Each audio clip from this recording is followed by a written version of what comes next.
2021 সালের বিধানসভা নির্বাচনের পরবর্তী হিংসা, ঘর ভাঙচুর এবং তোলাবাজির অভিযোগে অবশেষে গ্রেফতার হলেন কঙ্কালীতলা পঞ্চায়েতের উপপ্রধান মামুন শেখ। পুলিশ সূত্রে জানা গিয়েছে, রবিবার লাভপুরের গঙ্গারামপুর এলাকা থেকে তাকে গ্রেফতার করে শান্তিনিকেতন থানার পুলিশ। স্থানীয় সূত্রের দাবি, একসময় মামুন শেখকে অনুব্রত মণ্ডলের ঘনিষ্ঠ হিসেবে দেখা গেলেও পরে তিনি কাজল শেখের ঘনিষ্ঠ শিবিরে যোগ দেন। রাজ্যের রাজনৈতিক পালাবদলের পর ভোট পরবর্তী হিংসার একাধিক মামলায় অভিযুক্ত তৃণমূল নেতা কর্মীদের বিরুদ্ধে পুলিশি অভিযান জোরদার হয়েছে। তারই ধারাবাহিকতায় এই গ্রেফতার বলে মনে করা হচ্ছে। গ্রেফতারের পর মামুন শেখকে শান্তিনিকেতন থানায় নিয়ে আসা হলে থানা চত্বরে উপস্থিত একদল মানুষ চোর চোর স্লোগান দেন। ঘটনাস্থলে উপস্থিত ছিলেন বিজেপি নেতা খোকন দাস। তিনি বলেন, পুলিশ এখন নিজের মতো কাজ করতে পারছে, আর কোনো দলদাসের মতো কাজ করবে না। পুলিশের হাতে সব তথ্য রয়েছে। তৃণমূলের একে একে সবাই গ্রেফতার হবে, দেখতে থাকুন। পুলিশ জানিয়েছে, ধৃতকে সোমবার বোলপুর মহকুমা আদালতে পেশ করা হবে।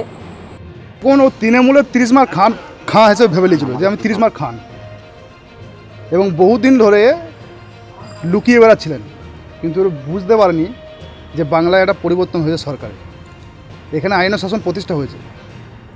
তো যা অত্যাচার করেছে 2021-এর পর থেকে, বালি মাফিয়া, বিভিন্ন জায়গার জবরদখল এবং ভোট পরবর্তী হিংসায় আমাদের বিজেপির কার্যকর্তাদের বাড়িতে ভাঙচুর, ঘরবাড়ি লুট, এবং ওকে বলা যায় ধর্ষক বলা যায় এবং একটা জিহাদি বলা যায়।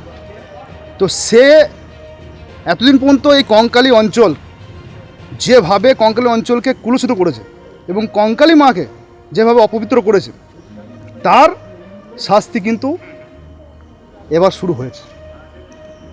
পরিত্রাণ পাবে না। তৃণমূলে যারা ভাবছে, এখনও পর্যন্ত নানুরের বুকে যারা ভাবছে যে অ্যারেস্ট কেন হচ্ছে না, ওই তো অ্যারেস্ট তো হবে ভাই। এ তো একে একে শুরু, এ তো টেলার, এখনও অনেক বাকি আছে।